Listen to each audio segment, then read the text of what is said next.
Jadi X1-nya sudah oke. Pengaruh profesionalisme guru pada dan pembelajaran tahfidzul Quran tahfidz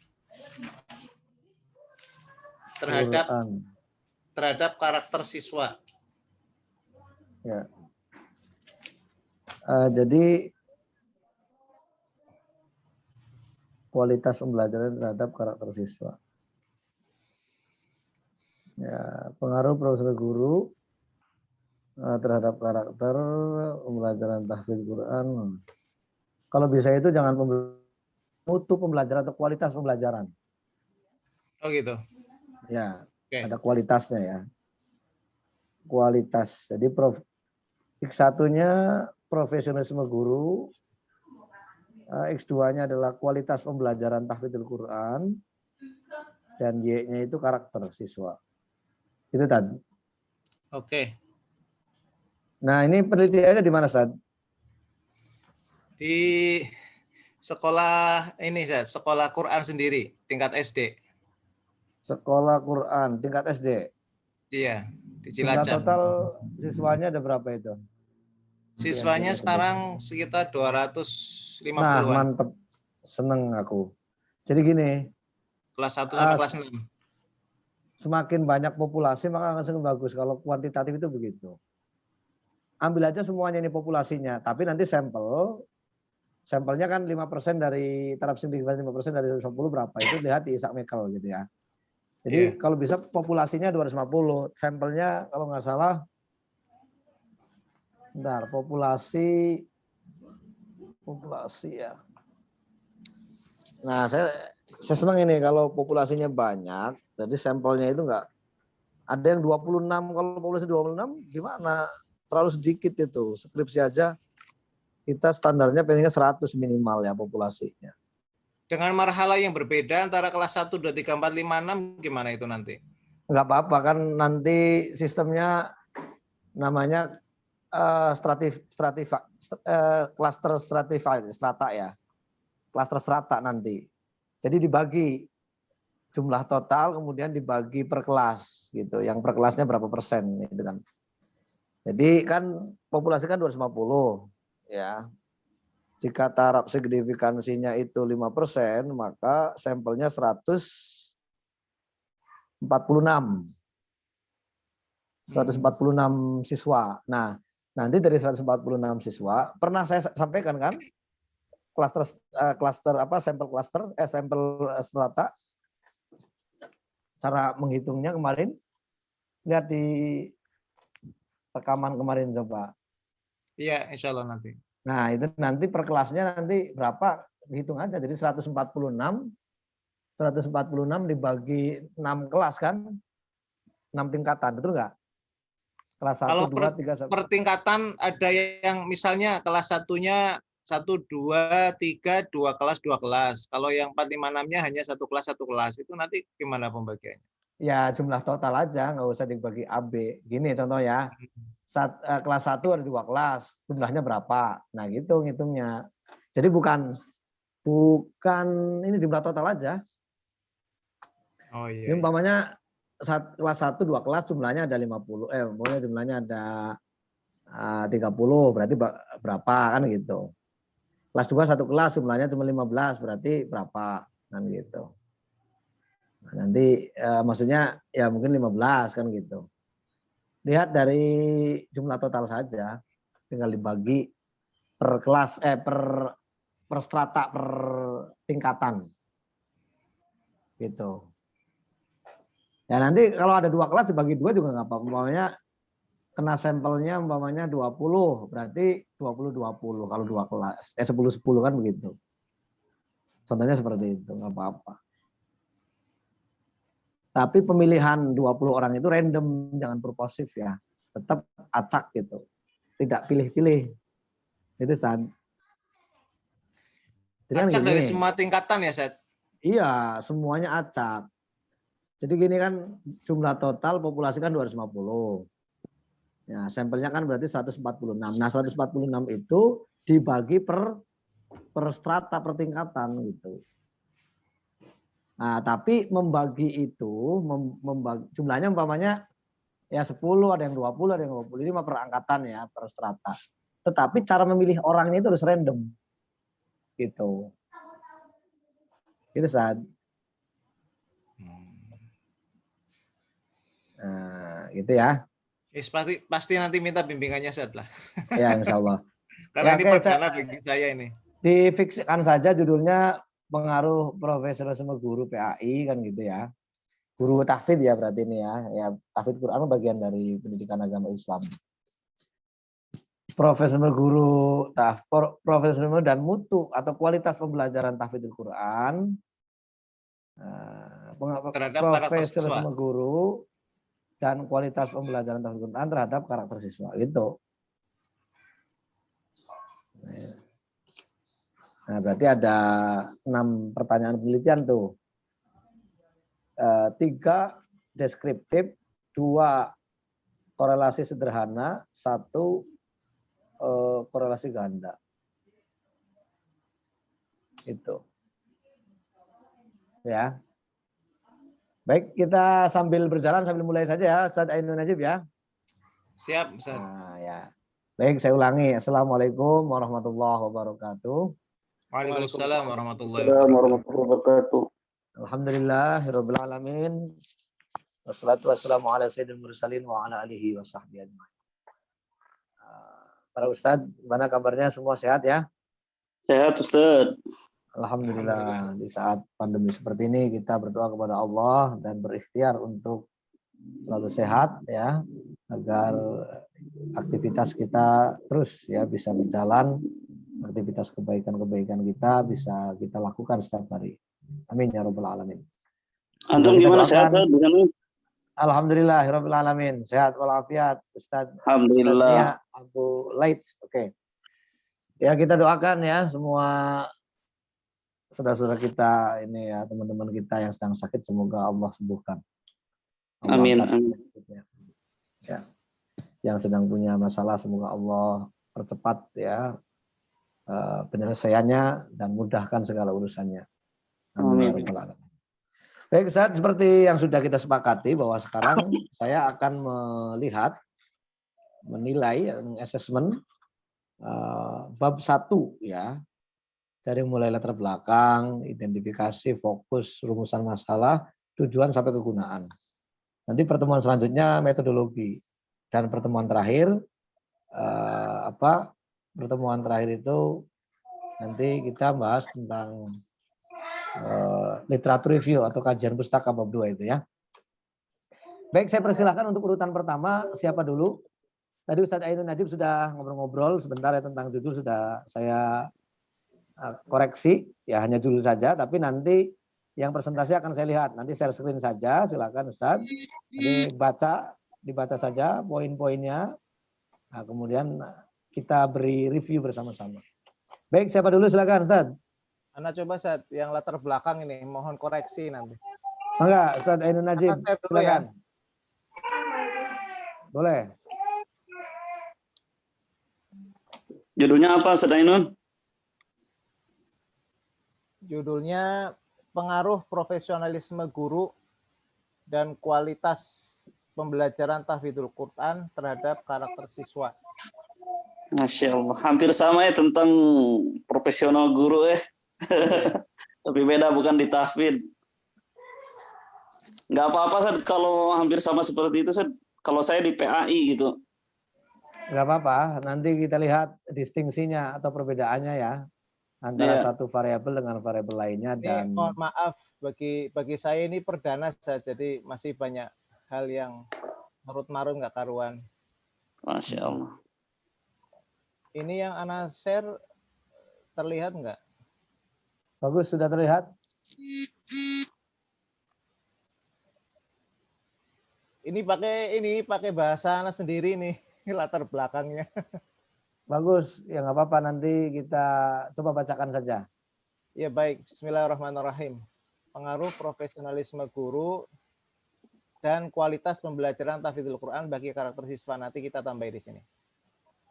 Latar belakang masalah. Di antara nikmat terbesar yang Allah anugerahkan kepada hamba adalah diturunkannya Al-Quran sebagai pedoman hidup serta pembeda antara al-haq dan al-batil. Dan sisi lain dari keutamaan yang lainnya adalah dilipat gandakannya pahala bagi yang membaca meskipun mendapatkan kesulitan ketika membacanya. Allah Ta'ala telah memberikan jaminan atas terjaganya Al-Quran dari penyimpangan dan perubahan. Sebagaimana yang Allah firmankan, Inna nahnu nazzalna dzikra wa inna lahu lahafizun. Sesungguhnya kamilah yang menurunkan Al-Quran dan pasti kami pula yang memeliharanya. Surat Al-Hijr ayat 9. Di antara bentuk penjagaan dan pemeliharaan terhadap Al-Quran adalah dengan dijaganya para penghafal Al-Quran dan dijadikannya kemudahan dalam mempelajari Al-Quran termasuk membaca dan menghafalnya. Sebagaimana disebutkan dalam salah satu firman Allah, Walaqad yassarnal Qur'ana lidzikri fahal mim muddakir. Dan sungguh telah kami mudahkan Al-Quran untuk peringatan, maka adakah orang yang mau mengambil pelajaran? Dalam surat Al-Qur'an ayat 17, 22, 32, dan 40. Fenomena munculnya ajang perlombaan menghafal Al-Quran sering bermunculan di sekitar kita, baik melalui layar kaca ataupun secara langsung dari tingkat anak-anak sampai dewasa. Kondisi semacam ini adalah hal yang sangat menggembirakan kita sebagai kaum muslimin, sekaligus juga sebagai bukti atas penjagaan Allah terhadap Al-Quran sebagaimana yang disebutkan dalam ayat di atas. Demikian pula bermunculannya pesantren-pesantren dan lembaga-lembaga pendidikan yang fokus dalam tahfidzul Quran. Bahkan yang tidak kalah mengembirakan adalah bahwa ada beberapa perguruan tinggi secara khusus berani memberikan beasiswa kepada para penghafal Al-Quran yang siap kuliah di perguruan tinggi tersebut dan langsung menawarkan jenis fakultas yang ditawarkan seperti fakultas kedokteran. Hal tersebut tentu tidak tanpa alasan, karena kuliah di fakultas kedokteran selain secara biaya membutuhkan dana yang tidak sedikit, tapi juga membutuhkan modal kecerdasan yang bagus. Di antara alasan mengapa beberapa perguruan tinggi berani melakukan gerakan seperti itu adalah bahwa ternyata mayoritas para menghafal Al-Quran diberikan kelebihan dalam kemampuan berpikir dan kecerdasan. Barangkali ini adalah bagian dari kemujizatan Al-Quran dan keutamaannya. Namun, benarkah pembelajaran Al-Quran melalui metode tahfidzul Quran memberikan pengaruh terhadap kecerdasan dan akhlak seseorang? Atas dasar pertimbangan di atas, maka penulis tertarik untuk melakukan penelitian lebih lanjut melalui tugas tesis ini selain menjadi bagian dari syarat kelulusan dalam perkuliahan S2 Magister Pendidikan, yang kemudian penulis beri judul Pengaruh Profesionalisme Guru dan Kualitas Pembelajaran Tahfidzul Quran bagi Karakter Siswa. Semoga tulisan sederhana ini akan bisa memberikan manfaat sekaligus bisa lebih memotivasi dalam mencintai Al-Quran ini ada yang terulang nih. Dalam rangka mengharap keberkahan dari Al-Quran meskipun kita belum mampu menjadi penghafal secara keseluruhan. Sebagaimana dikatakan dalam hikmah Arab, ma la yutraku kulluhu la yutraku julluhu. Apa yang tidak bisa dilaksanakan seluruhnya dengan sempurna, jangan ditinggal keseluruhannya. Maksudnya, apabila melaksanakan sesuatu yang lebih baik dan tidak sanggup melaksanakannya secara keseluruhan dengan sempurna, maka sesuatu yang baik itu harus tetap dilaksanakan sesuai dengan kemampuan yang ada. Ini baru seperti ini, tapi mohon maaf Ustaz, saya nulis tapi saya masih bimbang dengan isi tulisan ini. Apakah tepat atau belum untuk latar belakang? Mohon bimbingannya Ustaz. Baik, langsung saja kita review. Yang lain mohon disimak ya. Kalau rumusan, identifikasi rumusan tujuan dan kegunaan belum disampaikan ya, Ustaz? Belum ya? Maksudnya belum ditulis gitu ya? Di sini masih mentok, belum saya cantumkan di sini. Oke, gini, bagus Ustaz. Nah, ini udah awal yang bagus, awal yang luar biasa, sudah menulis dengan bahasa sendiri dan menggunakan argumentasi ya. Nah, ini memang kelihatan sih Ustaz ya, mohon maaf ini kelihatan teks ilmiah dan teks biasanya nyusun untuk khutbah Jumat biasanya kan begitu. Betul, Ustaz. Kalau ya, saya yakin Ustaz ini jam terbang khotibnya di mana-mana lah ya, apalagi pengasuh pondok pesantren tahfidzul Quran itu kan saya yakin lah. Nah, cuman ya mohon maaf ini Ustaz ya.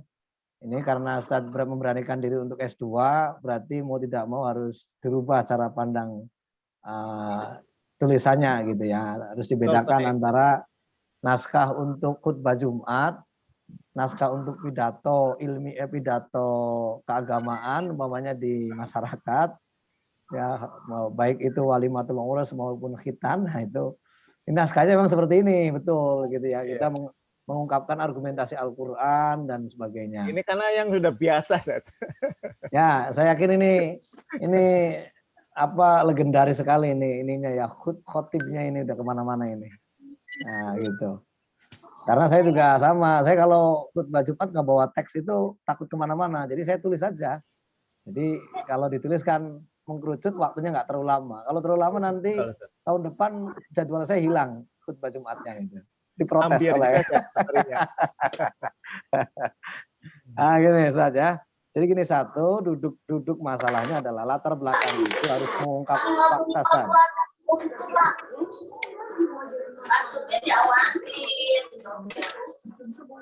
Mohon maaf ini tolong suaranya di mute yang tidak ini, soalnya kurang kedengar nanti.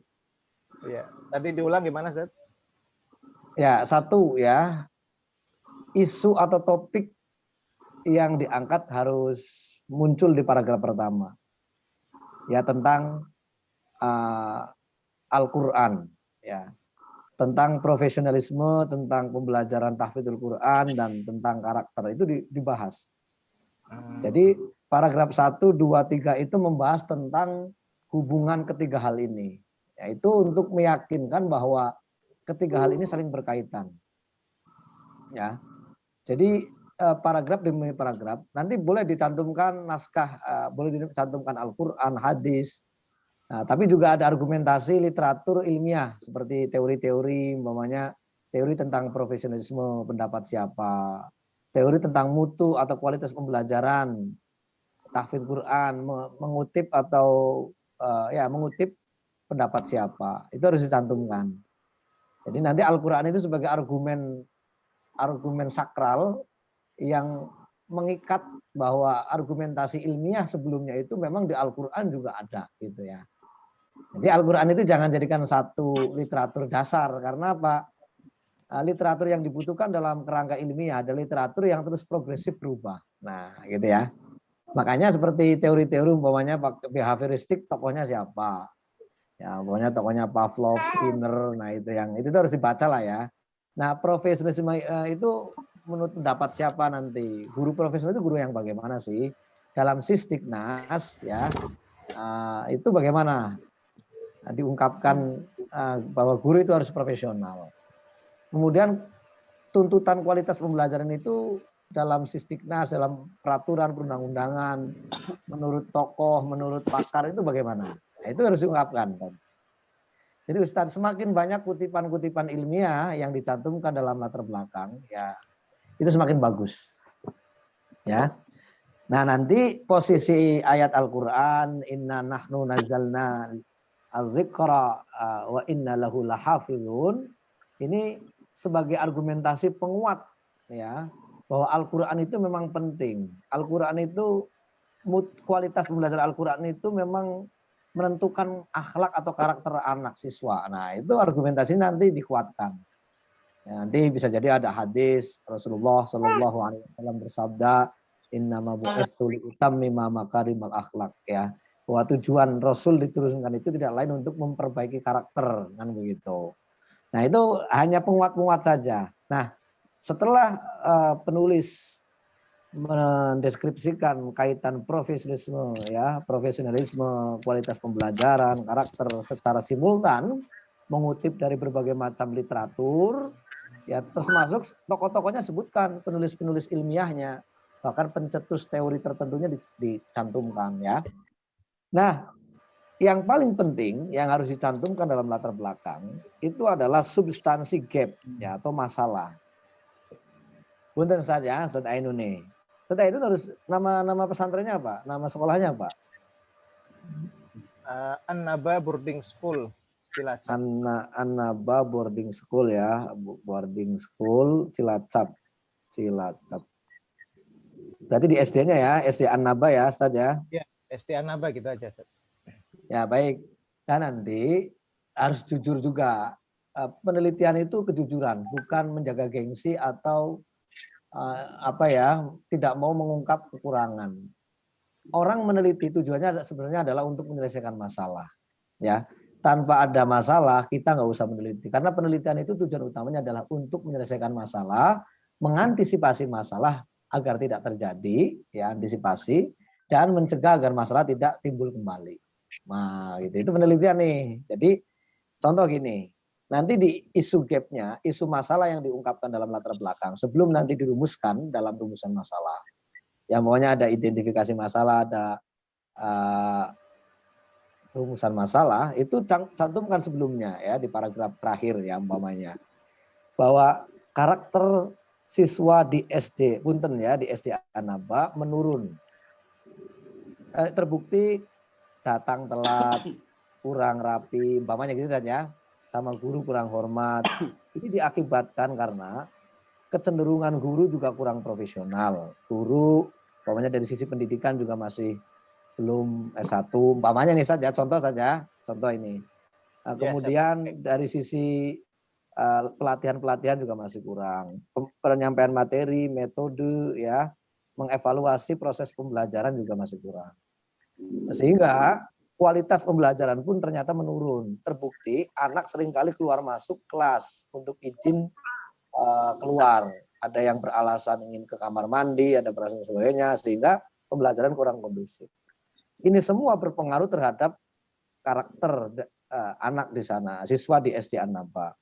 Tadi indikator-indikatornya banyak sekali, ya, tidak termotivasi, kadang berkata kasar terhadap temannya sendiri, terhadap guru. Nah ini masalah yang harus diungkapkan oleh peneliti, oleh penulis untuk menyelesaikan itu. Nah, maka oleh karena itu peneliti tertarik untuk meneliti pengaruh profesionalisme guru dan kualitas pembelajaran tahfidzul Quran terhadap karakter siswa. Nah, nanti di sini akan rumusan masalahnya, ya, nanti identifikasi masalahnya itu, ya, nanti batasan masalahnya itu. Nah, kemudian rumusan masalahnya satu, umpamanya ya, seberapa baik profesionalisme guru di SD An-Naba. Yang kedua, seberapa tinggi nilai kualitas pembelajaran tahfidzul Quran di sana. Yang ketiga, ya, seberapa baik atau bagaimana karakter siswa di SD An-Naba. Ya, yang pertanyaan keempat, adakah pengaruh antara profesionalisme guru dengan karakter siswa? Pertanyaan kelima, adakah pengaruh antara kualitas pembelajaran tahfidzul Quran dengan karakter siswa? Nah, yang pertanyaan terakhir yang keenam adalah adakah pengaruh secara bersama-sama antara profesionalisme guru dan kualitas pembelajaran tahfidzul Quran terhadap karakter siswa di SD An-Naba. Nah, itu jadi apa ya?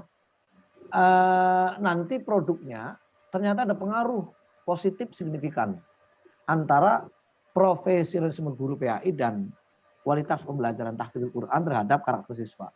Nah, inilah nanti kegunaan penelitian ini nanti akan jadikan sebagai kebijakan, kebijakan kepala sekolah, kebijakan wakasek kurikulum umpamanya, untuk meningkatkan profesionalisme guru dan kualitas pembelajaran. Karena apa? Ternyata pengaruhnya tinggi, ya, pengaruhnya tinggi 0,03, bahwa dua variabel ini sangat besar pengaruhnya terhadap karakter siswa. Maka upaya program dan implementasi program pendidikan karakter ditingkatkan dengan dua variabel ini, yaitu meningkatkan profesionalisme guru, bisa jadi guru yang belum S1 dikuliahkan sama pihak yayasan umpamanya ya, diadakan pelatihan-pelatihan, diadakan coaching ya, coaching itu pelatihan-pelatihan gitu ya, pembinaan dan sebagainya lah. Kemudian untuk meningkatkan kualitas pembelajaran mungkin caranya tadi dengan membeli sarana prasarana ya, kelas gitu dan sebagainya. Ya, itu tadi bisa jadi ke sana nanti arahnya ini penelitian ini. Oke, gimana Sad? Apakah ada yang perlu disampaikan? Ya. Jadi memang sengaja ingin meneliti seperti ini, dan ini dari awal sebelum kuliah sudah saya siapkan dalam rangka untuk mencari tahu kekurangan yang ada, masalah problematika apa saja, terus nanti solusinya itu yang terpenting itu. Jadi Ya. insya Allah kita akan buka semuanya, segala kekurangan yang ada.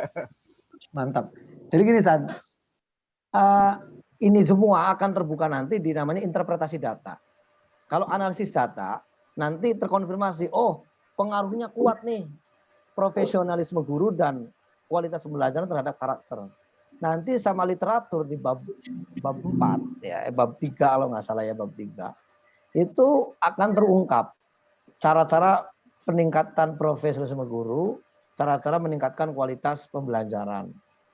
Di mana dua hal ini nanti bisa berdampak pada pembenahan karakter siswa, sehingga siswa memiliki karakter yang kuat, karakter religi dan sebagainya. Nah, itu nanti di bab 4 itu akan terlihat interpretasi data atau penafsiran data dari analisis statistik yang diungkapkan sebelumnya menggunakan ini kan 3 statistik deskriptif ya, nanti 2 statistik asosiatif atau korelasi sederhana, yang terakhir itu nanti korelasi ganda itu. Itu Ustaz ya. Jadi sedikit mungkin tambah Ustaz. Jadi Maka Ustaz gimana? ini kan baru 4 kali kelulusan. Kalau secara hasil kelulusan mungkin bagi orang umum melihatnya cukup bagus. Angkatan pertama sampai 8 juz, minimal 3 juz. Ini yang tahun ini terakhir maksimal 5 juz, minimal 3 juz. Tapi banyak hal yang saya pribadi kurang puas. Jadi bukan dari hanya sisi kemampuan menghafal anak-anak, tapi ada sisi lainnya, terutama dari karakter, akhlak, apalagi kondisi dengan pandemi ini kan pengaruhnya tuh luar biasa. Ini yang semakin mendorong saya untuk mengorek dan melakukan penelitian di lembaga ini, dan kebetulan ini lembaga sendiri. Iya, mantap sekali sendiri, nih. Saya pendirinya Bagus sendiri. ini ya, pendiri ya. Ini pendiri ya Pak Ustadz Ainun, pendirinya berarti iya, ya? saya sendiri.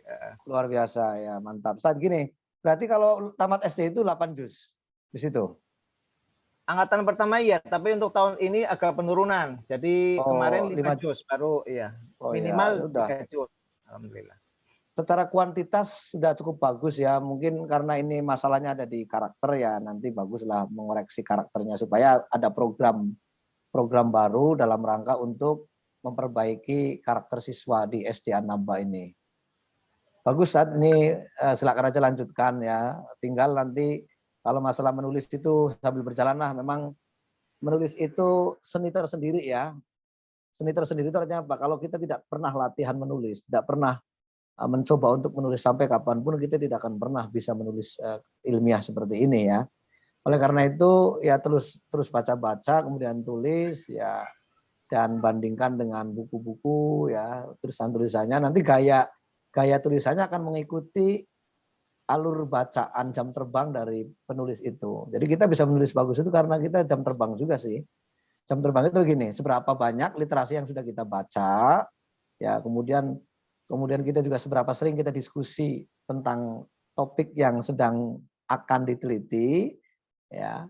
Kemudian seberapa tinggi analisa kita terhadap fakta-fakta yang ada di tempat itu. Wah, itu nanti tulisan ini akan apa ya, terlihat indah, distingsi, ada perbedaan dari tulisan lain. Karena apa? Ada improvement ya. Ada gaya Ustadz Ainun ini menulis dengan karakter Ustadz Ainunnya gitu. Bukan tulisan orang lain copy paste, bukan. Nah itu. Jadi tapi jangan juga kemudian sama sekali tidak meyakini tulisan sendiri ya, terus saja latihan begitu. Saya yakin ke depannya akan lebih bagus lagi. Kita Ustadz Ainun ya. Ya Ustadz. Kalau latar belakang ini ada maksimal jumlah halaman nggak Ustadz? Saya tidak akan membatasi jumlah halaman. Mau 10 halaman, mau 15 juga nggak apa-apa. Tapi yang penting substantif. Ya, kalau kita fokusnya kan di SD An-Naba, kemudian saya misalnya mencari perbandingan ke pesantren lain kaitan yang fokus di tahfidzul Quran untuk mengambil beberapa literatur, itu diperbolehkan nggak? Ya boleh-boleh saja, tapi bukan data ya. Nanti jangan mengambil data orang lain. Kalau mengambil literatur, umpamanya Ustadz Ainun ini di pesantren apa umpamanya tahfidzul Quran, yang ada buku panduan pembelajaran tahfidz Quran yang berkualitas umpamanya. Nah, acuannya buku itu saja. Nanti itu bisa jadikan sebagai bahan literatur di bab 2 nanti.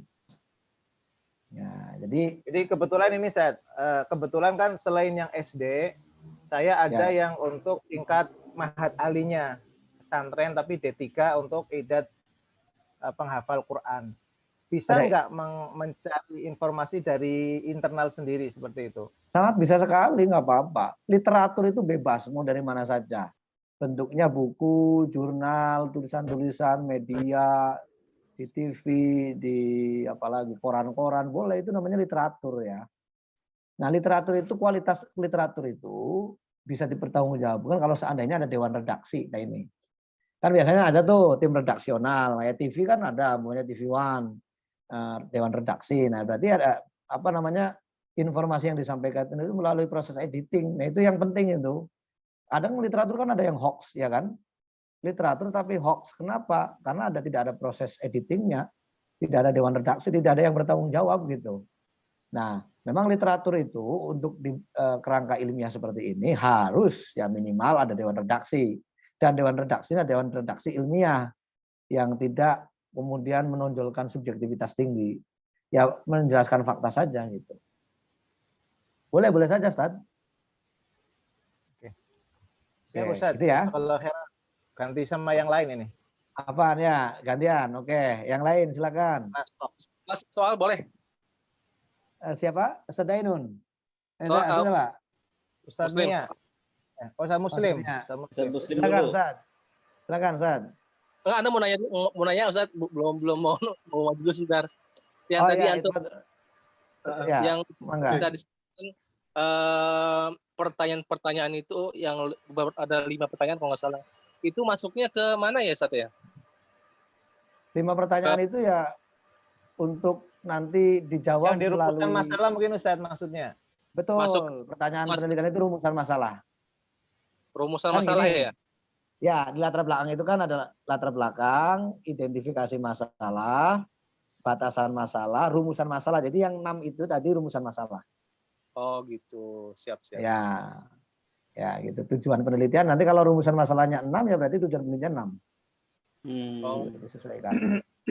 Hipotesisnya ada 6, tapi biasanya hipotesis dicantumkan 1 ya nggak apa-apa. Tapi nanti di hipotesis deskriptif di bab 4, bab 3 maaf, di hasil penelitian itu semuanya ada 6.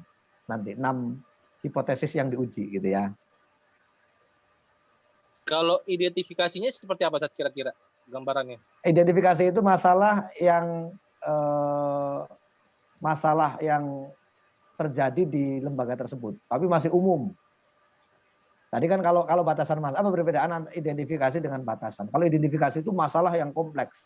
Bisa jadi masalah pendidikan umum sekali, ada masalah karakter, ada masalah bisa jadi sarana prasarana, ada masalah budaya, ya banyak lah ya. Tapi kemudian kan tidak mungkin peneliti menyelesaikan masalah dalam satu waktu dengan masalah yang sangat banyak sekali. Jadi masalah apa saja di pesantren tersebut itu ada kan gitu. Nah, cuman karena keterbatasan biaya dan waktu, maka perlu dibatasi. Ya, itu. Cukup masalah tentang karakter yang kaitannya dengan profesionalisme guru dan kualitas pembelajaran. Udah itu saja. Nah, jadi tidak mungkin kita menyelesaikan masalah dalam sebuah penelitian dalam satu waktu dengan masalah yang sangat banyak sekali. Itu mustahil. Ya. Oleh karena itu, berdasarkan kemanusiaan kita membatasi masalah. Nah, supaya apa? Ya, kita kan seperti di sekolah-sekolah ya, kita itu akreditasi contoh kan. Kita itu punya target. Ya. Visi itu kan target di waktu. Ya, pokoknya 2 tahun mendatang. Nanti 2 tahun sudah terrealisasi visinya, visi 2 tahun mendatangnya diganti lagi, naik lagi kan begitu. Nah, terus begitu. Sama dalam penelitian juga seperti itu. Tidak mungkin kita akan meneliti semua masalah yang ada di lembaga kita kecuali dengan bertahap, step by step gitu. Itu Ustaz ya. Oh, berarti Ustaz pas dibagi identifikasi masalah, kita membeberkan atau menjelaskan banyak masalah yang ada di lembaga tersebut gitu ya. Terus di Ya, cakupan bagus sekali. Betul, betul. Nanti di batasan masalah dibatasi. Masalah yang memang akan dikaji pada tesis tersebut gitu ya. setelah dicakup masalahnya baru kita rumuskan dengan pertanyaan-pertanyaan tadi gitu ya maksudnya. Iya, Rumusan. betul sekali itu saat luar biasa. Mantap. Betul. Ya, Jasmun. Oke. Oke, Ya, ada jazakallah. lagi? Khairan ya. Afwan. Oke. Silakan ada lagi mungkin atau langsung saja ke latar belakang atau bab 1 latar belakang yang lainnya supaya kita mereviewnya satu-satu ini. Assalamualaikum. Ustaz Imam. Ustaz mau nanya dulu. Ya, Boleh? Ifadol. Boleh. Nah, tadi kita berbicara tentang latar masalah dengan apa tadi? Identifikasi masalah ya. Ya, dan batasan Berarti serta rumusan. kalau kita meneliti lembaga sendiri, berarti kita tahu masalah. Nah, bagaimana nih kalau kita meneliti lembaga orang lain? Berarti kita mencari masalah nih, Ustaz ya? Iya, betul. Mencari masalah yang masalah tersebut sudah Cari ada. masalah namanya. Kalau mengada-ngada itu namanya bikin gara-gara, bukan mencari masalah ya. Ya gampang sih, maunya ada kaca sekolah dilempar batu ya bikin masalah gitu kan. Gitu. Iya. Jadi bagaimana kita memulainya nih, Ustaz? nah, kalau ke lembaga orang lain ya antara etikanya. kita kita menetapkan judul dulu atau cari masalah dulu nih, baru kita rumuskan judulnya. Cari masalah dulu.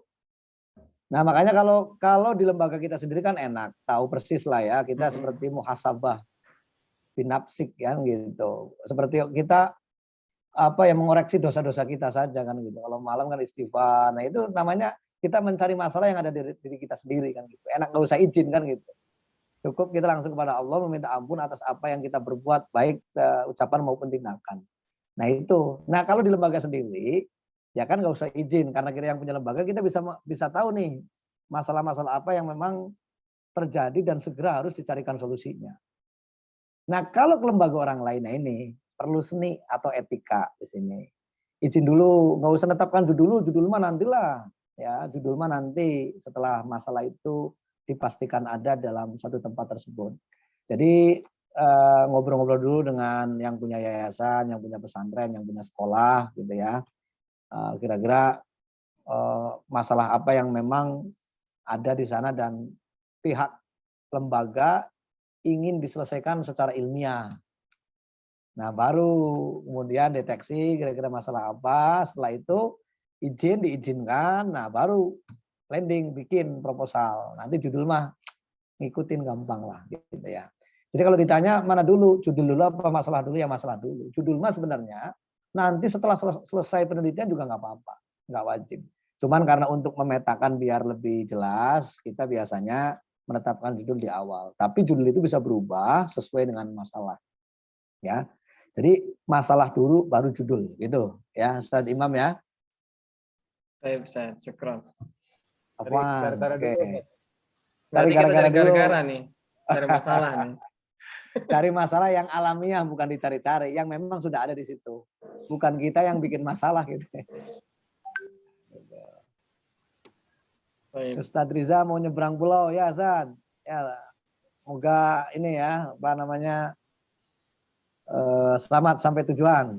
Oke, yang lain, apa langsung saja kita melihat mereview proposal lain atau latar belakang yang lain ini? Baru Ustadz Ainun yang memberanikan diri ini. Coba punya anak percobaan, kalau salah ya mungkin diganti lah. Ya nggak apa-apa, yang namanya juga. Iya, kalau nggak dicoba nggak tahu kan benar salahnya gitu. Ya, maka Ustaz, silakan, boleh. Share saja. Nggak tahu salahnya. Tania ya. Hampir sama sebenarnya dengan Ustadz Imam ya, dengan Ustadz Imam, dengan Ustadz Ainun barusan itu tentang pengaruh supervisi kepala sekolah dan profesionalisme guru PAI terhadap kualitas pendidikan di MIS Darul Mutakin Tangerang, yaitu di sebelah rumah saya gitu maksudnya. Nah, mau mengkaji yang ini. Nanti Ustaz, saya akan melihat judul ini karena tadi ada kemiripan, nggak apa-apa. Tapi saya lihat dulu latar belakangnya. Kalau latar belakangnya itu berbeda dengan judul, ya tentu judul harus saya ganti. Tapi kalau nanti latar belakang masalahnya itu cocok, ya saya akan perkuat dengan istilah lain. Silakan Ustaz. Nggak tahu benar atau salah mengenai latar belakang. Itu yang bukan masalah. Supervisi merupakan bagian dari manajemen yang dilakukan oleh kepala sekolah atau pimpinan dalam membimbing, mengayomi, bertanggung jawab penuh dan membina para guru supaya tercapainya tujuan pembelajaran dalam pendidikan. Ya. Supervisi yang dilakukan dengan tepat dan sesuai serta menggunakan kaidah-kaidah yang benar diharapkan akan menjadi peningkatan dalam profesionalitas guru dan menghasilkan pembelajaran yang kondusif serta efisien. Dalam manajemen, khususnya manajemen sekolah, termasuk pembinaan profesionalitas guru dan pengembangannya tidak dapat dipisahkan satu sama lainnya dengan gaya kepemimpinan yang dimiliki oleh kepala sekolah dalam melaksanakan tugasnya sebagai seorang pemimpin. Galton sebagaimana dikutip oleh Bang Syahril mengatakan adanya keterkaitan yang kuat antara gaya kepemimpinan yang dipakai oleh kepala sekolah dengan keefektifan secara keseluruhan dari proses pendidikan di sekolah. Oleh karena itu, sumber daya manusia atau SDM yang mempunyai kelebihan dalam bidangnya tidak lepas dari pengaruh gaya kepemimpinan yang diterapkan dalam sebuah organisasi. Gaya kepemimpinan yang baik atau ideal akan terlihat ketika berjalannya roda organisasi dengan nyaman, aman, dan sesuai dengan apa yang dituju dalam pendidikan. Dalam dunia pendidikan, guru memegang peran yang sangat penting dalam terwujudnya suatu pendidikan yang efektif dan efisien, serta unsur yang terpenting dalam pendidikan, sebagaimana yang dikatakan oleh Muhammad Hosnan atau M. Hosnan, di tangan para guru, masa depan pendidikan akan terlaksana, karena guru merupakan salah satu unsur yang berhadapan langsung dengan siswa dalam proses pembelajaran secara nyata. Dalam dunia pendidikan juga, guru sangat berpengaruh dalam berkontribusi demi terlahirnya generasi-generasi yang mampu menghadapi berbagai tantangan yang akan dialaminya di masa depan. Sebagaimana hasil studi Heinemann dan Locksley terhadap 29 negara pada tahun 1983 menemukan bahwa di antara berbagai masukan atau input yang menentukan mutu pendidikan, sepertiganya ditentukan oleh guru. Peranan guru semakin penting lagi di tengah keterbatasan sarana dan prasarana sebagaimana dialami oleh negara berkembang. Dari uraian di atas dapat dipahami bahwa peningkatan kualitas mutu pendidikan sangat erat kaitannya dengan profesionalisme guru yang dapat dicapai salah satunya dengan supervisi kepala sekolah. Profesionalisme guru juga dapat dipengaruhi dengan gaya kepemimpinan kepala sekolah sebagaimana pimpinan tertinggi dalam pendidikan. Oleh karena itu, hal ini yang menjadi fokus uraian dalam peneliti akan menguji sejauh mana supervisi dan profesionalitas guru dalam pendidikan agama Islam di sekolah ini. Jadi kualitas pendidikannya gitu di sekolah kita. Rumusan masalahnya baru 2, saya belum selesai. Ya, rumusan masalah berdasarkan latar belakang masalah di atas, maka dapat ditarik beberapa pokok masalah yang perlu dibahas. Apakah terdapat pengaruh positif dalam pelaksanaan supervisi kepala sekolah terhadap kualitas pendidikan di MIS Darul Mutakin Tangerang? Yang kedua, apakah terdapat pengaruh positif dalam profesi guru terhadap kualitas pendidikan di MIS Darul Mutakin Tangerang? Yang pertama, supervisi. Yang kedua, profesionalisme guru. Itu saja baru segitu. Mohon Oke, Ustaz. Tolong ke atas, Ustaz, ke judul tadi. Ustaz Riza. Nah, ini Ustaz Riza, ini rada ada kutipan-kutipannya nih, bagus nih ya. Cuman perlu lagi nih. Pengaruh supervisi kepala sekolah dan ya profesionalisme guru PAI terhadap kualitas pendidikan. Ya, saya ini aja lah, mutu saja ya, mutu pembelajaran ya, mutu pembelajaran. Jadi kualitasnya diganti mutu pembelajaran itu gimana? Ya, betul. Gini, pengaruh supervisi kepala sekolah dan profesionalisme guru PAI terhadap mutu pembelajaran. Ya. pendidikan agama Islam. Ini di mana? Di SD, di MI ya? MI, Ustaz. Kalau MI itu kan ini ya, PAI-nya kan ada Al-Quran hadis, Ada Al-Quran hadis. dipisah kan? Dipisah. Kalau nggak salah. bisa gurunya guru jangan PAI umum, kalau di SD mungkin PAI lah ya. Tapi kalau di MI, Miss Madrasah Ibtidaiyah, S-nya apa itu? Swasta. Swasta. Oh, swasta. Swasta. Ya, mutu pembelajaran. Nah, kalau bisa gini, pengaruh supervisi kepala sekolah dan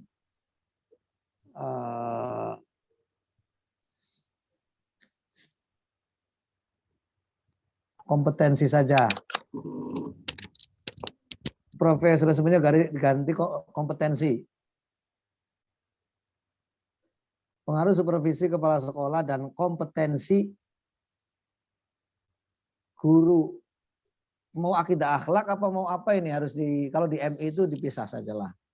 Oh, apa gitu. mau kaidah akhlaknya ya, karena terlalu banyak nanti saat antum nanti agak susah juga. Empat mata pelajaran, ada akidah akhlak, Al-Quran hadis, fikih, SKI, semuanya itu. Ya kalau di SMP itu kan, kalau di SMP, SD, SMA, SMK itu kan PAI saja, nggak ada bisa seperti itu kan. Jadi jumlah pertemuannya juga ini. Nah, mau yang mana nih? Mau guru akidah akhlaknya apa Al-Quran hadisnya apa apanya? Iya. Tidak akhlak kemungkinan kan? Nah, kalau begitu begini jadinya, pengaruh supervisi kepala sekolah dan kompetensi aja ganti profesor. Iya, siap. Dan kompetensi guru akidah akhlak. Ya, dan kompetensi kompetensi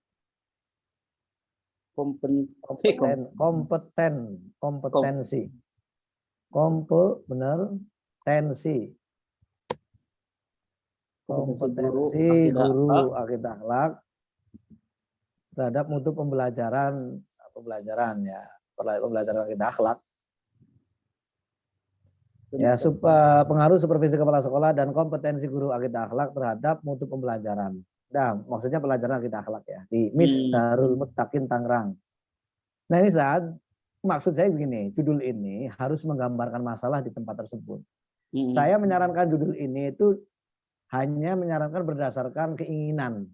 Tapi nanti kalau faktanya tidak seperti itu harus diganti juga nih judul.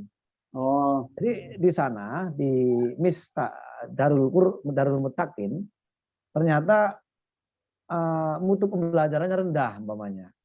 Iya. Mutu pembelajaran rendah yaitu kurang adanya perencanaan yang baik, pelaksanaannya kurang baik, evaluasinya kurang baik. Hal ini karena kompetensi gurunya, guru akidah akhlaknya mungkin guru akidah akhlaknya bukan dari lulusan S1 PAI mungkin ya, ini hanya ini. Atau mungkin lulusan guru PAI tapi dalam pengembangan kompetensinya lambat dan rendah bisa jadi. Nah, kepala sekolah juga kurang ya, tadi kurang melakukan supervisi ya, sehingga mutu pembelajaran ini sangat-sangat memprihatinkan gitu ya. Nah, dari mulai pembelajaran perencanaan RPP aja nggak punya gitu umpamanya ya. Iya. Atau ya tadi metode juga nggak jarang masuk gitu.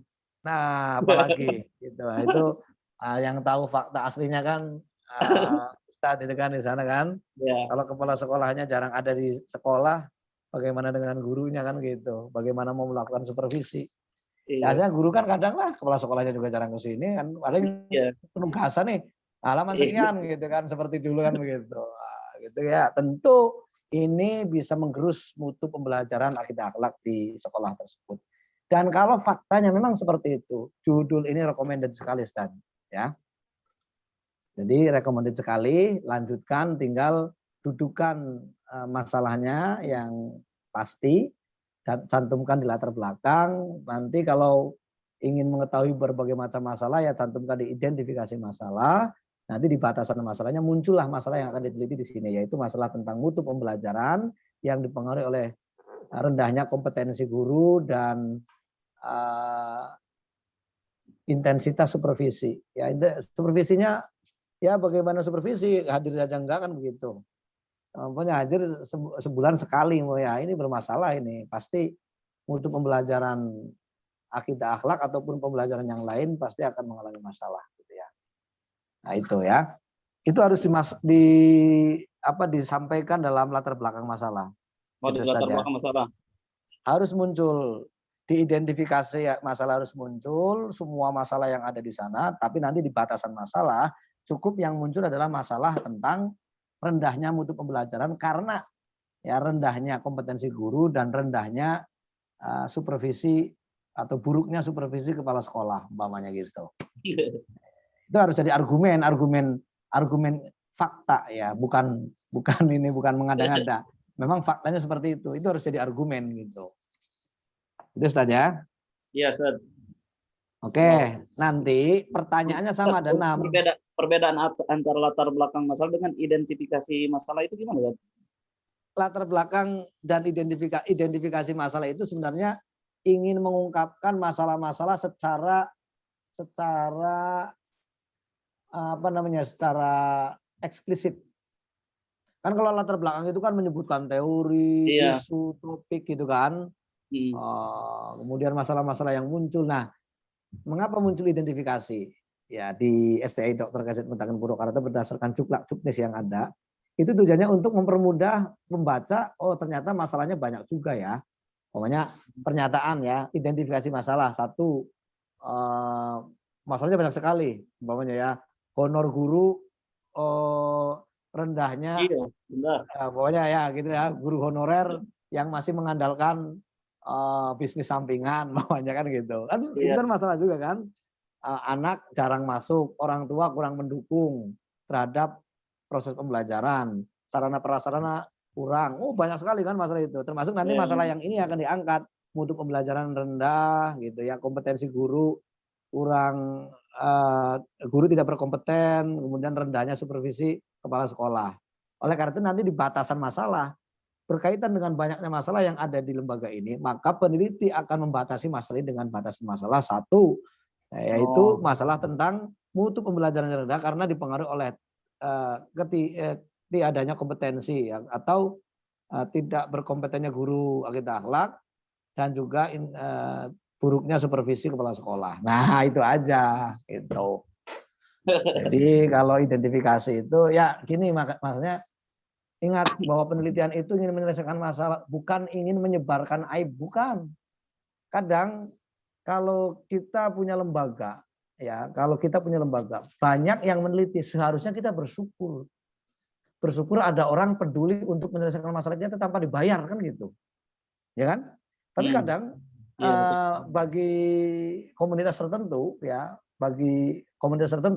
ada yang pemilik lembaga yang takut. Itu katanya kayak aib gitu. Takutnya nanti disebarluaskan kan enggak juga gitu. Justru dengan banyak orang menilai kita, kekurangan kita dan berusaha untuk mencari solusi, bukan menyebarkan aib kita. Sekolah itu jelek. Wah, kalau itu kan bukan penelitian, namanya ya itulah ya, dalam agama kan jelas tidak diperbolehkan. Tetapi penelitian itu izin etik yang yang legal, ya berizin, etikanya tinggi, tujuannya adalah satu, ingin menemukan masalah dan kemudian mencari solusi dari masalah yang ada. Kalau kita yang punya lembaga tahu akan hal ini, saya yakin orang silakan aja. Ya makanya nanti dikasih rekomendasinya. Nah biasanya yang punya sekolah, ya pihak-pihak terkait yang berkepentingan itu akan membaca dan kemudian akan membuat keputusan. Kan ada rekomendasi kan, membuat keputusan untuk membuat kebijakan baru, kebijakan kepala sekolahnya dikasih kan, wah ini nih, ya kok faktanya begini ya. Tapi kalau emosionalnya tinggi ya ini seni meneliti cuy, jangan sampai terjadi ini ya hal-hal yang tidak baik gitu. Itu Ustaz.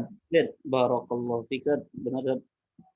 Nah nanti di rumusan masalah itu ada 6 juga sama. Satu menanyakan tentang intensitas supervisi atau kualitas supervisi. Seberapa tinggi intensitas supervisi kepala sekolah di MIS Darul Mutakin Tangerang. Pertanyaan kedua,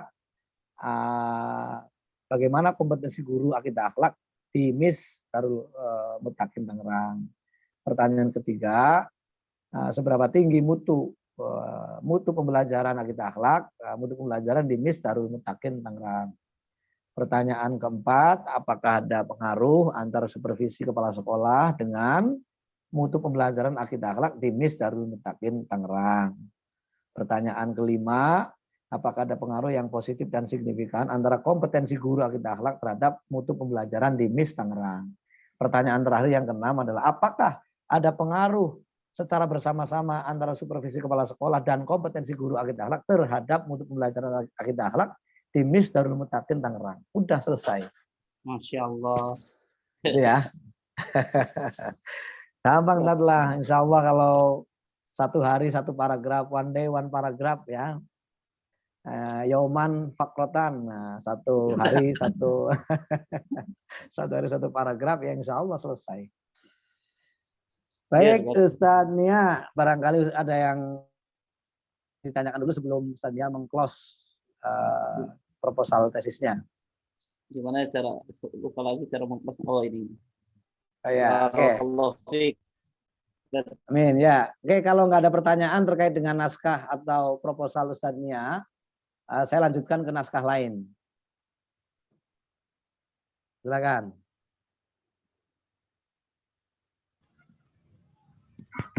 Bertanya Pak dosen, mohon izin. Ustaz. Baik, Masya Allah nih, tadi udah 2 proposal, sangat mencerahkan. Barakallahu fikum, Ustadz Ainun dengan Ustadz Nia. Kaitan Lanjut, dengan Pak Jeri. wah, Ana masih stuck nih, masih di level merenung kata Pak dosen. Terkait dengan pembatasan penelitian dalam ungkapan judul tadi Pak dosen tentang guru PAI, misalkan kalau di tempat kami kan dipisah ya, PAI-nya tuh banyak, ada fikih, akidah akhlak, adab akhlak, ada SKI juga hadis. Nah, itu kira-kira seperti apa Pak dosen? Ya, secara formal ini kan pendidikan ada 3 ya, pendidikan formal, non formal dan informal. Mau dipecah kayak apapun itu kan biasanya kebijakan lokal ya, kebijakan lokal atau apa namanya, ada distingsi intensitas pertemuan pada mata pelajaran tertentu karena menjadi program unggulan umpamanya gitu ya. Contohnya umpamanya bagi sebenarnya cukup 4 ya kalau di madrasah itu, di madrasah baik itu di MI, MTS maupun di MA itu kan 4. 1 akidah akhlak, 2 Al-Quran hadis, 3 SKI ya. Nah, kemudian yang keempatnya adalah fikih kan gitu ya. Tetapi kadang ada ditambahi ya, ada ilmu hadis, ilmu Al-Quran dan sebagainya. Itu masih masuk rumpun kalau Al-Quran hadis, kalau ilmu Al-Quran berarti masih rumpun Al-Quran hadis. Ilmu hadis juga masih rumpun Al-Quran hadis ya, walaupun diajarkan di aliyah gitu ya. Nah itu. Karena apa? Secara legal tidak ada ya tambahan lagi, sudah masuknya rumpun Al-Quran dan hadis ya. Pokoknya ada pembelajaran adab atau adabul mukminin umpamanya. Ya itu masuk ke akidah akhlak gitu ya. Umpamanya tauhid lain ya, punya buku sendiri yayasan tersebut atau lembaga tersebut ya masuk kepada akidah akhlak. Gitu San. Iya, baik, ya. baik. Kemudian begini Pak dosen, ini saya kan masih stuck nih, masih jalan di tempat nih Pak dosen. Kalau untuk menentukan variabel dependennya alhamdulillah sih gampang ya. Misalkan adab siswa, kemudian kualitas guru dan lain-lain. Tapi untuk menentukan variabel X1 X2-nya bagi saya ini masih ngambang. Kira-kira untuk menuju ke sana nih apa nih kira-kira nih? Begitu Pak dosen. Bagus sekali nih. Ini pertanyaan filosof ini kalau begini ini. Pertanyaan filosof ya. Pertanyaan hasil renungan. Jadi begini. Kita betul sekali untuk menghubungkan satu variabel dengan variabel lain itu butuh jam terbang, butuh baca lah intinya. Kalaupun saya katakan baca buku 1 lah ya, 1 intensif 1 hari 5 menit, kemudian nanti menemukan satu kaitan antara satu variabel dengan variabel lainnya. Hari ini umpamanya pas lagi jalan-jalan baca buku tentang mutu pembelajaran, ternyata nemu lagi buku tentang situasi atau budaya organisasi umpamanya. Lagi jalan-jalan lagi ternyata membaca tentang tentang kompetensi guru. Oh ternyata setelah dibaca-baca dikaitkan, itu ternyata ada kaitannya. Ternyata mutu pembelajaran itu berkaitan erat dengan kompetensi guru dan budaya sekolah atau insentif yang diberikan kepada guru umpamanya. Nah itu akan nanti dengan sendirinya kita menemukan korelasi itu. Nah ternyata ya ini kan frame-nya nih, ini aturnya nih. Kita kan baru namanya koherensi. Ya, koherensi itu artinya apa? Mengumpulkan pengetahuan-pengetahuan lama yang relevan. Nah, setelah melihat fakta di satu tempat tertentu, loh, ternyata kok mutu pembelajarannya rendah. Pembelajaran kok cenderung penugasan, guru menjadi sentral. Nah, sekarang kan sudah nggak zaman nih guru sentral ya. Menyebabkan ini ya, sudah berubah pada student center ya. Pembelajaran yang ada itu kan guru sebagai fasilitator, guru sebagai suri toladan yang memberikan satu arahan-arahan sehingga potensi siswa ya berdasarkan statistik nah segala macam kan begitu. Nah itu nanti akan dengan sendiri ya, dengan literatur yang dibaca oleh penulis itu akan melihat bahwa fakta-fakta baru ini adalah fakta-fakta yang segera mungkin untuk diselesaikan dalam bentuk penelitian. Gitu Ustaz Fitra ya. Ustaz Fajri, Pak dosen. Oh Ustaz Fajri, Iya. Ustaz Fajri ya. Iya karena di tempat kami ini kalau berbicara masalah sangat potensi sekali ya, banyak sekali masalah yang ada di tempat kami. Cuma tadi untuk sampai ke sana itu harus perlu merenung dengan seksama Membaca, gitu kan? Pak dosen. Ya betul, membaca. siap. Jadi coba sekarang baca buku ya. Ini kan walaupun terpaksa membaca buku-buku untuk tujuannya penyelesaian tesis ya. Tapi lebih jauh dari itu kita ingin menambah pengetahuan dan keilmuan yang bermanfaat sehingga bisa merubah aktivitas kita sehari-hari kan begitu. Jadi kita makanya berliterasi itu menjadi pokok dalam pengembangan sumber daya manusia. Termasuk pengembangan diri kita sendiri. Semakin banyak literasi yang kita baca, semakin banyak perspektif yang kita miliki. Sehingga kalau orang sudah banyak literasinya untuk mendeteksi masalah dini itu lebih paham. Nah, ini akan menjadi karakter, bukan hanya nanti ketika penelitian. Dalam kehidupan sehari-hari, kalau kita sering membaca literatur, ketika kita menganalisis sebuah masalah, itu langsung kita frame-nya langsung masalah seperti ini, hipotesisnya penjelasannya harus seperti ini. Nah, punya hipotesis langsung gitu ya. Jadi hipotesis itu adalah bagaimana jam terbang kita terus berliterasi. Baik, terima kasih banyak Pak dosen. Sama-sama. Amin ya rabbal alamin. Baik, silakan Ustaz. Barangkali ada naskah lain yang perlu saya saksikan. Saya menunggu ini Ustaz Arifin. Sudah ngirim ke email, tapi belum ada jawaban ini. Atau saya share sekarang? Ya, share saja. Sudah saya baca-baca, tapi lupa mau saya kasih ini, Ustaz. Baik. Ada Ustadz Faisal yang kirim itu dan Ustadz Arifin ya. Ustadz Muhammad Faisal. Oke. Baik. Dan Ustadz Fitra juga sudah ngirim. Oke, bentar Ustadz Arifin. Oke. Baik Ustadz, silakan Ustadz. Mohon maaf belum saya kasih masukan, baru baca sepintas. Ya, baik.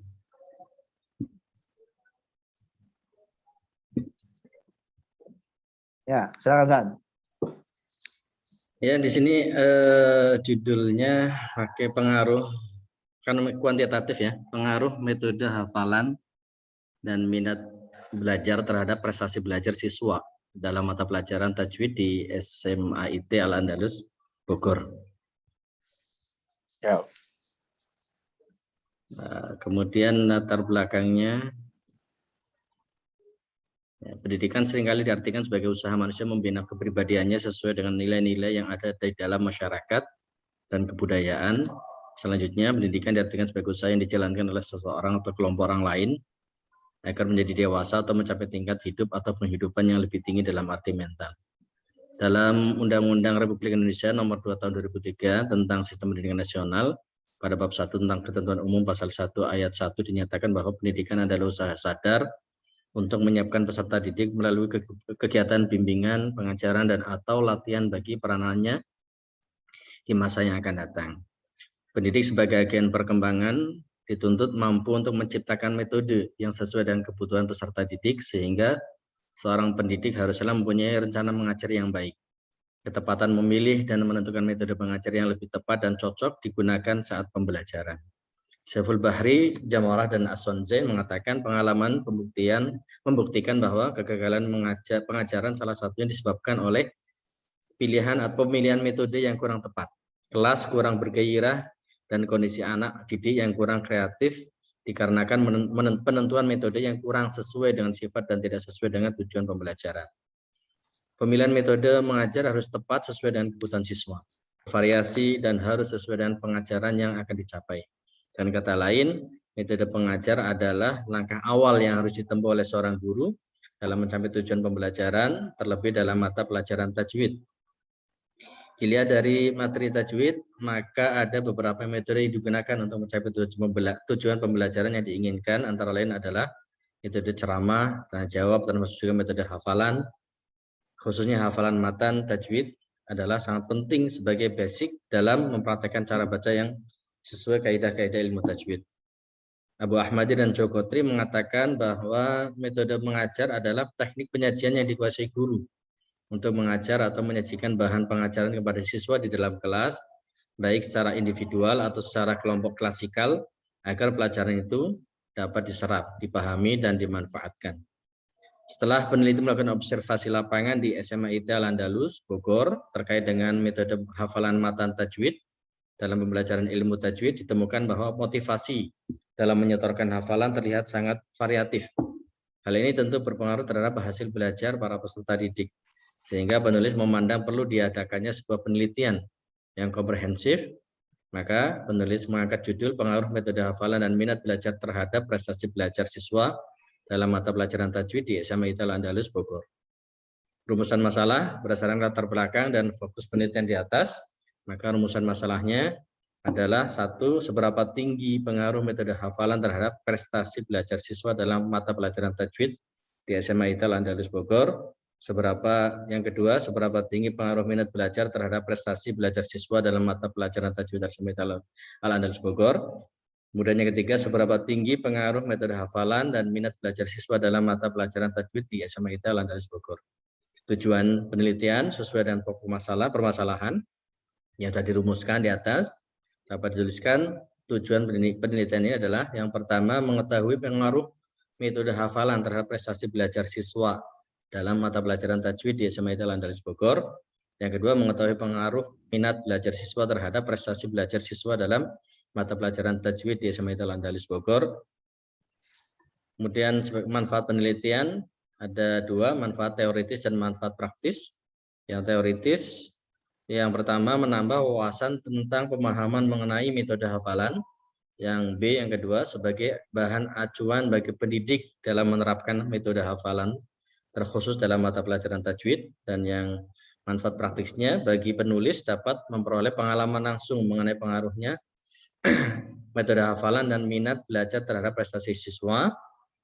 Untuk siswa, diharapkan siswa lebih mudah dalam memahami materi yang disampaikan guru, serta lebih mudah dalam motivasi kegiatan belajar dalam materi tajwid. Dan bagi guru sebagai salah satu alternatif dalam menerapkan metode hafalan untuk meningkatkan prestasi belajar siswa, dan untuk kepala sekolah sebagai bahan pertimbangan dalam rangka perbaikan pembelajaran untuk meningkatkan mutu pendidikan. Struktur organisasi tesis. Bab pertama, pendahuluan, latar belakang masalah, rumusan masalah, tujuan penelitian, manfaat penelitian, dan struktur organisasi tesis. Ini merupakan pengantar bagi gambaran pertama dari penelitian yang akan dilakukan oleh penulis. Dan bab kedua, isinya tentang kajian pustaka dan landasan teori, ada subbahasan, ada pengertian secara umum metode hafalan, minat belajar, prestasi belajar, dan mata pelajaran tajwid. Yang kedua, penelitian yang relevan. Yang ketiga, kerangka berpikir dan skema penelitian. Kemudian yang keempat, hipotesis penelitian. Ya, bab ini merupakan landasan dan dasar pijakan yang digunakan dalam melakukan penelitian ini. Dan bab 3 isinya membahas tentang pendekatan dan metode penelitian. Yang kedua, tempat dan waktu penelitian, populasi dan sampel, jenis dan sumber data. Yang kelima, teknik pengumpulan data. Yang keenam, definisi operasional. Yang ketujuh, instrumen penelitian. Yang kedelapan, teknik analisis data. Bab ini membahas 6 metode yang akan digunakan dalam penelitian. Sedangkan bab keempat, hasil penelitian dan pembahasan penelitian. Penelitian tentang pengaruh metode hafalan dan minat belajar terhadap prestasi belajar siswa dalam mata pelajaran tajwid. Dan yang bab terakhir, bab kelima, penutup, mengemukakan kesimpulan penelitian dan keseluruhan rangkaian bahasan tesis ini. Saran-saran dan kata penutup. Kemudian bab 2, belum ada isinya. Ya, bagus. Ini gini, Ustaz. Langsung lulus, Ustaz. Ustaz Arifin, pengaruh metode hafalan. Oke, kalau menurut Juklak-Juknis kita itu cukup 4 bab ya Ustaz ya. Coba dilihat lagi nanti ya. Jadi bab metodologi itu masuk pada bab 1. Ini merujuk itu, Pak Dokter. Sudah, yang field research, yang korelasi. Ya, KTI. Yang KTI, yang korelasi, yang outline-nya korelasi, betul. Yang korelasi, yang kuantitatif korelasi ya ada. Ya, sampai sebentar. bab 5. Bab 5 ya. Bentar Ya. dulu saya lihat dulu nih. Ada di halaman di lampiran ya. Ya. Tuh, mungkin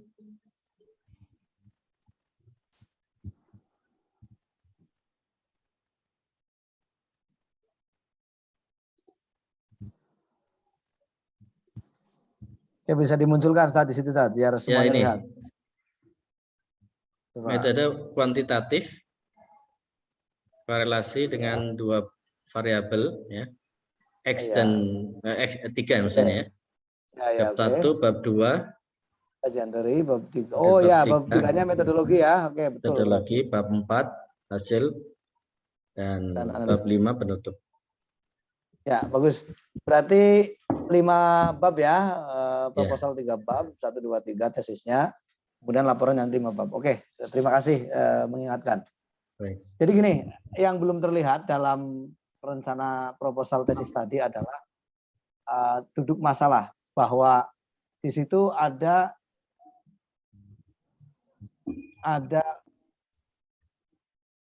tajwid ya, bukan pelajarannya, mata pelajarannya. Ada prestasi yang rendah.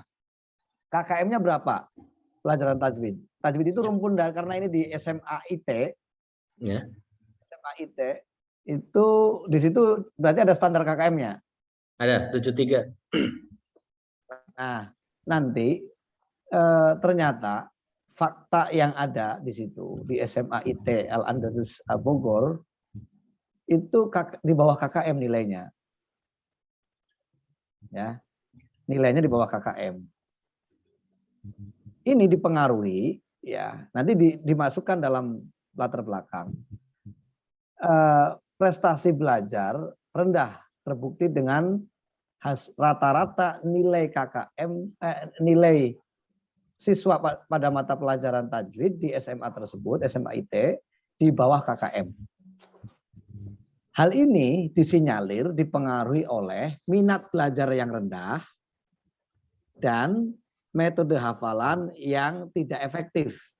Nah, ini bahasa ini harus muncul. Ya. Bahasa ini harus muncul di latar belakang. Bahwa ada masalah prestasi belajar itu karena KKM-nya rendah. Di bawah KKM. Jadi nilai UAS-nya atau nilai UTS-nya ya UAS lah ya. Penelitiannya kan umpamanya satu ajaran pendidikan ya, tahun akademik ya, tahun pembelajaran yang telah lalu gitu. Itu dibuktikan dengan rata-rata nilai nilai mata pelajaran, nilai siswa pada mata pelajaran tajwid di bawah KKM. Hal ini disinyalir, ya, nanti bahasanya gini, dipengaruhi oleh minat belajar yang menurun dan metode hafalan yang tidak efektif. Oleh karena itu peneliti bermaksud untuk melihat Ya, seberapa tinggi pengaruh hubungan antara metode hafalan dan minat belajar terhadap prestasi belajar di SMA tersebut pada pelajaran tajwid di SMA IT Al-Andalus Bogor. Ini harus terjadi di situ, kalau enggak tidak bisa dilanjutkan. Jika bukan masalah di situ, hanya untuk mengetahui seberapa tinggi, bukan kenapa kok sampai rendah gitu. Apakah bisa, Pak Dokter? Tidak bisa. Hanya untuk mengetahui seberapa tinggi pengaruhnya gitu. Nah, kita bisa mengetahui pengaruhnya tinggi atau rendah, positif atau negatif. Ya, atau sama sekali nggak ada pengaruhnya ternyata. Itu setelah kita mendeteksi dini bahwa di situ ada masalah. Oke, sebelum saya membahas spesifik tentang masalah ini, masalah itu sebenarnya tidak harus negatif. Masalah itu bisa positif. Potensi yang tidak terkuak dalam satu wilayah itu menjadi masalah. Contoh, dulu pernah saya ceritakan kalau nggak salah ya. Di satu daerah, umpamanya ada sumber daya minyak, ya, ada BBM, ya, sumber daya minyak tinggi, tapi tidak terdeteksi oleh Pertamina. Itu menjadi masalah karena apa? Ada potensi tinggi tapi tidak terdeteksi. Seharusnya bisa dimanfaatkan, kan begitu. Sama, di satu sekolah itu ada potensi luar biasa. Hafalan Qur'annya luar biasa, ya. Kemudian akhlak santrinya luar biasa, guru-gurunya luar biasa, profesional. Nah, ternyata di sekolah itu belum ada yang meneliti, sehingga orang tidak banyak tahu tentang keunggulan sekolah tersebut. Itu juga menjadi masalah. Nah, itu juga menjadi masalah. Ya. Oleh karena itu, saya katakan, tidak semua masalah mengarah pada masalah yang negatif, tanda kutip ya. Tetapi ada masalah yang memang berawal dari potensi yang tidak terkuak atau masalah positif. Disebut sebagai potensi. Contoh kan kayak ginilah ya. Kalau orang lapar karena belum makan, ya jelas itu bukan masalah. Tapi kalau makan tapi lapar terus, berarti masalah. Kemungkinan dia itu busung lapar atau apa gitu ya. Atau sebaliknya, dia nggak pernah makan tapi kok kenyang terus. Nah ini kan positif, ya. Itu juga masalah, tetapi masalah itu berkaitan dengan potensi. Wah. Bayangkan kalau ada orang tidak makan kenyang, itu negara makmur ya, nggak usah ada subsidi segala macam kan gitu. Gitu. Nah ini, jadi ini ada masalah yang berkaitan dengan potensi juga. Tetapi dalam variabel seperti ini, dalam penelitian kuantitatif, itu mengarah pada satu masalah yang di situ memang muncul ya fakta-fakta bahwa nilai rata-rata siswa dalam mata pelajaran tajwid di SMA IT Al-Andalus itu di bawah KKM. Ini kelas berapa, Tad? Kelas 10, 11, sebenarnya di atas KKM semua, maksudnya bagus, cuma masalah minat setorannya itu yang Apanya? setorannya yang kurang gitu. Apa? Kalau penyetoran hafalan Qur'annya gitu maksudnya, Ustaz? Setoran ininya, hafalan tajwidnya, matan Tuhfatul Atfal. Oh, pakai Tuhfatul Atfal. Oh ya. Nah, nanti kalau begitu memang pembelajaran tajwid, Ustaz. Ya. Bukan prestasi belajar, tapi apa namanya ya? Kayak tadi ya, kualitas pembelajaran bisa jadi mutu pembelajaran rendah, ditandai dengan setoran hafalan Tuhfatul Atfal itu rendah, ya. Ini disinyalir nanti gitu ya, karena minat belajar yang rendah, ya, juga metode hafalan yang metode hafalannya yang juga kurang mungkin efektif. Memberatkan. Begitu, bisa jadi begitu. Jadi rendahnya kualitas pembelajaran atau rendahnya setoran langsung saja umpamanya ya. Contoh gini judulnya, contoh ini. Pengaruh metode hafalan dan minat belajar terhadap apa bahasa hasil penyetoran belajar. itu. Hasil belajar gimana? Bukan hasil belajar. Kalau hasil belajar dengan prestasi belajar sama aja. Ya, dengan penyetoran aja, setoran kan setoran metodenya kan. Ya, jadi Dengan setoran hafalan. Nah, setoran hafalan terhadap hafalan saja langsung, hafalan tajwid. Hafalan tajwid siswa. Pengaruh metode hafalan dan minat belajar terhadap hafalan tajwid ya Pak. Tajwid di SMIT Al-Andalus Bogor. Itu aja tadi. Hafalan tajwid siswa dalam mata pelajaran tajwid itu Pak dosen. Ya, hafalan tajwid siswa dalam ya boleh dalam mata pelajaran ya pada mata pelajaran tajwid ya, di SMIT Al-Andalus Bogor. Kelas berapa aja. Jadi lebih spesifik itu ya. Ya, betul. Sebenarnya bukan spesifiknya ya, tapi saya ingin menyatakan variabel ini memang variabel yang sedang diinginkan untuk diselesaikan masalahnya. Kalau prestasi belajarnya sesuai KKM, ya nggak ada masalah berarti prestasi belajar. Ya, nilai KKM kan misalnya karena setorannya kurang, akhirnya di bawah KKM karena kurang distorkan. Nah, itu akan lebih ke prestasi ya. Prestasi. Lebih baik ke situ aja, ke prestasi ya, karena dipengaruhi kurangnya setoran, akhirnya berpengaruh pada nilai yang di bawah KKM. Nah, kalau memang faktanya betul, di situ nilai rata-ratanya di bawah KKM, lanjutkan dulu ini. Saya sepakat. Tapi kalau faktanya bukan.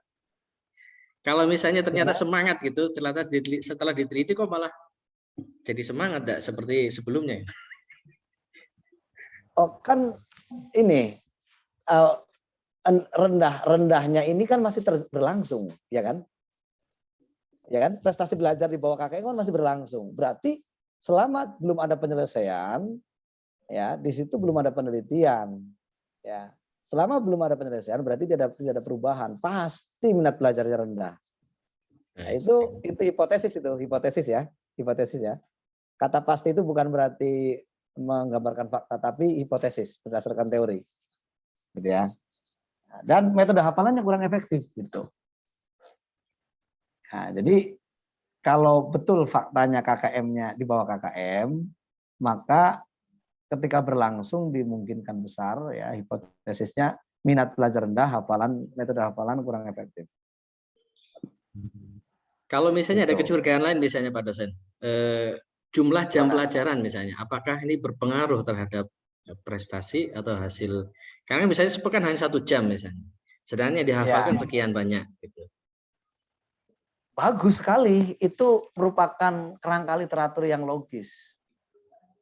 Ya, kalau ada literatur yang menyatakan bahwa intensitas pertemuan, nah gitu kan, intensitas atau jumlah jam mata pelajaran, pengaruh jumlah jam mata pelajaran dan minat belajar terhadap prestasi hafalan atau prestasi atau hafalan tajwid ya siswa dalam mata pelajaran tajwid di SMIT atau bisa jadi hasil belajar atau prestasi belajar. Ya kalau di SMA itu sudah hasil belajar atau prestasi belajar itu larinya ke KKM, ya kan? Kriteria ketuntasan minimum. Ada standar-standarnya. Kalau sudah mencapai standar ya berarti tidak ada masalah. Karena kajian standar kriterium ya, kriterium nilai itu sudah disepakati di level sekolah kan. Nah, kalau ada yang di bawah KKM berarti ada masalah. Kalau pas KKM ya nggak ada masalah. Apalagi melampaui KKM.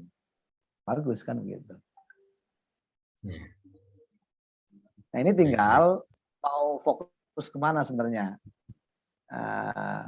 Boleh jadi begitu karena jam pelajarannya kurang gitu ya, pengaruh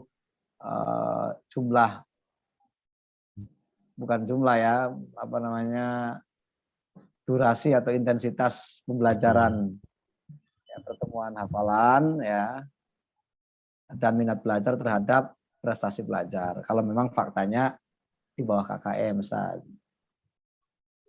Baik. Nah nanti dampaknya begini, supaya gini, lagi-lagi saya mengingatkan, supaya penelitian itu betul-betul menyelesaikan masalah, bukan hanya sekedar keinginan yang tidak sesuai fakta. Hasilnya nanti akan sesuai dengan keinginan. tapi tidak akan mengabarkan fakta. Inilah yang dikatakan penelitian itu ilgha atau sia-sia. Karena apa? Tidak berdampak pada perbaikan fakta yang ada di situ. Cuma hanya sekedar pengetahuan yang terkumpul tetapi tidak memberi solusi terhadap fakta-fakta yang ada. Nah, itu.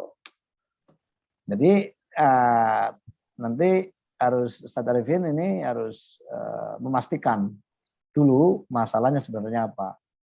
Sebelum memastikan judul ini akan diangkat, gitu ya.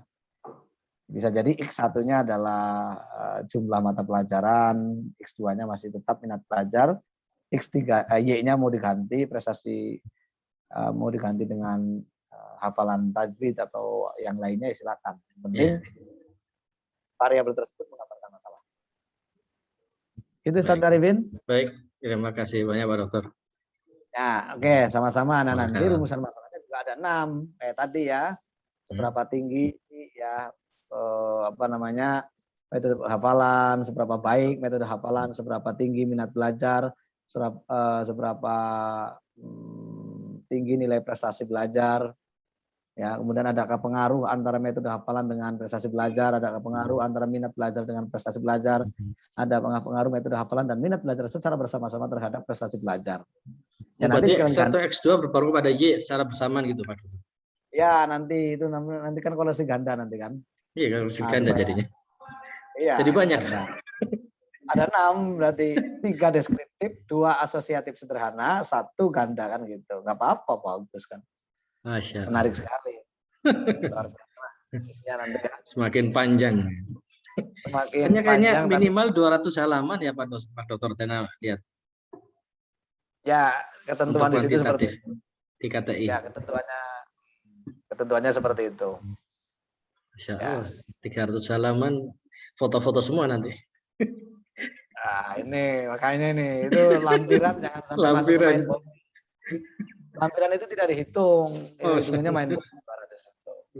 Ya makanya Ustaz harus wiridan menulis, wiridan membaca, ya sambil baca Quran, sambil nulis gitulah, gitu Ustaz lah.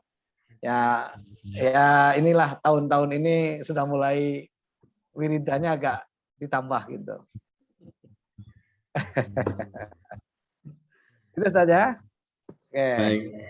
Kalau nggak ada yang lain yang ingin mereview, menambahkan atau bagaimana, ya close saja. Ustaz, Silakan. gimana kalau misalkan udah ketahuan nih sumber masalahnya, akan tetapi di pesantren tersebut atau sekolah tersebut nggak mau merubah gitu, tahu kesalahannya tapi tetap kekeh dengan pendiriannya gitu. Itu di luar ilmiah. Mantap. Oh, gitu. Itu di luar ilmiah. Kita sebagai komunitas ilmiah, kayak ginilah Nabi itu kan memberikan suri toladan. Mau masuk agama Islam atau tidak itu kan terserah mereka. Di luar pengetahuan yang kita miliki. Allah alam bisawab kan begitu. Jadi nanti tesis itu diserahkan kepada pihak-pihak terkait. Ini hasil penelitian saya berdasarkan bimbingan dari Profesor Uwes, umpamanya dari Dr. Manpan, ya segala macam orang-orang hebat gitu ya. Ini hasilnya, rekomendasinya ini Pak gitu.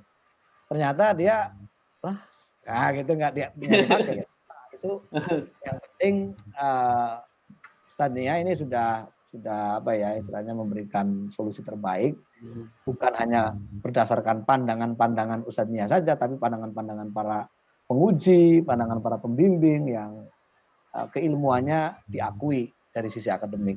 Ya, kalau pihak yang berkepentingan sebenarnya tidak mau merubah dengan rekomendasi tesis tersebut, ya itu bukan urusan Ustadznya, itu ya serahkan kepada yang bersangkutan dan ya berdoalah ya begitu aja. Ustaz. Alhamdulillah, barakallahu fiik. Allah, amin. Baik, yang lain barangkali silakan. Coba Pak Dokter. Tafadhol, Ustaz Fitra.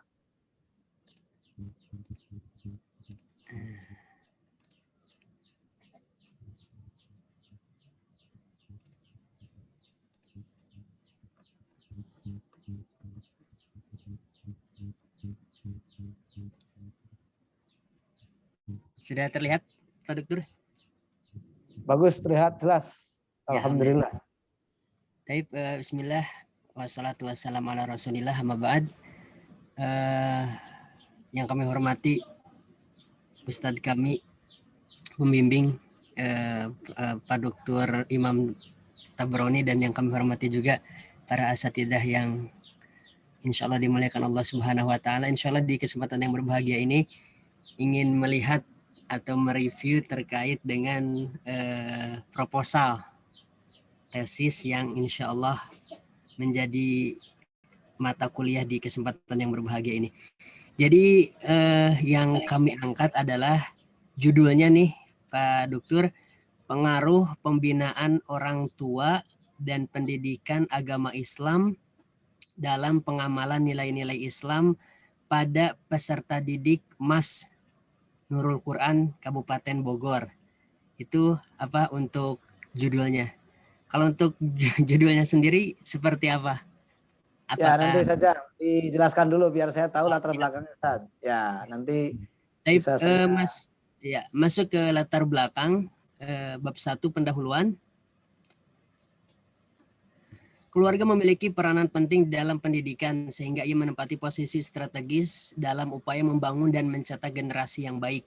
Baik buruknya perilaku anak di masa depan kelak datangnya sangat ditentukan oleh pendidikan dan pembinaan orang tua. Karena pendidikan dalam keluarga merupakan pendidikan pertama yang akan diterima sang anak. Menjadi usaha bersama bahwa orang tua harus memberikan pendidikan dan pembinaan kepada anak-anaknya dengan menanamkan nilai-nilai agama dan akhlak yang luhur. Sementara itu, tujuan pendidikan Islam secara umum adalah mengembangkan manusia menjadi hamba Allah yang baik dalam segala aspek, baik dalam kehidupan, tindakan, pikiran, dan perasaan. Pendidikan dalam keluarga bukan hanya masalah penanaman akidah dan ibadah saja, tapi jauh daripada itu, pendidikan dan pembinaan keluarga berkaitan dengan masalah muamalah dengan orang lain. Dalam sebuah keluarga juga seorang anak dipersiapkan untuk bisa bersosial dengan baik di masyarakat dan lingkungan. Sebagaimana yang dikatakan oleh Darajat